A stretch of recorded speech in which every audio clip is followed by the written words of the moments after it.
সরকারকে বলবো অতি বিলম্বে তাদেরকে ধরে করতেই হবে।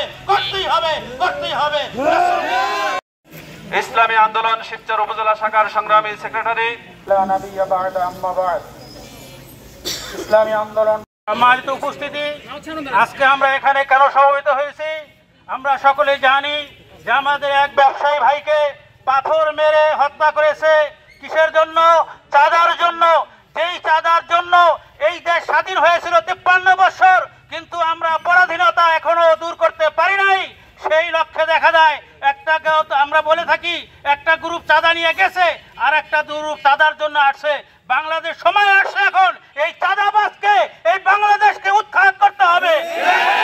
হত্যা করেন আমরা দেখি নাই, মৃত্যুকে দেখলাম।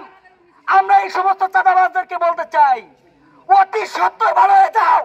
যদি আমরা মাসে নামি তোমরা ঘরে ফিরে যাইতে পারবা না। এক ব্যবসায়ী ভাইকে চাঁদার জন্য সন্ত্রাসী বাহিনী পাথর মেরে হত্যা করেছে। তার প্রতিবাদে ইসলামী আন্দোলন বাংলাদেশ শিবচর উপজেলা শাখা থেকে তাৎক্ষণিক মিছিলের আয়োজন করা হয়েছে। এই অমানবিক নির্যাতন আমরা কখনো দেখি নাই। রাজনৈতিক প্রতিহিংসার হত্যা দেখেছি। চাঁদার জন্য একটা মানুষকে এইভাবে নির্মমভাবে হত্যা করতে পারে এটা আমরা কখনো দেখি নাই। এটা আমরা সহ্য করব না। এই চাঁদাবাজির জন্য দেশকে স্বাধীন করা হয় না।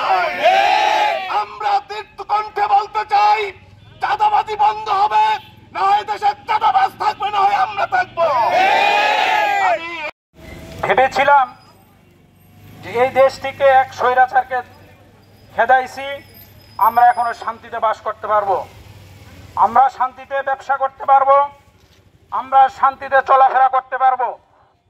কিন্তু কি দেখলাম, কিছুদিন আগে আমাদের এক ভাইকে উলঙ্গ করে বেঁধে রেখে তার স্ত্রীকে ধর্ষণ করেছে। আমরা কি দেখলাম,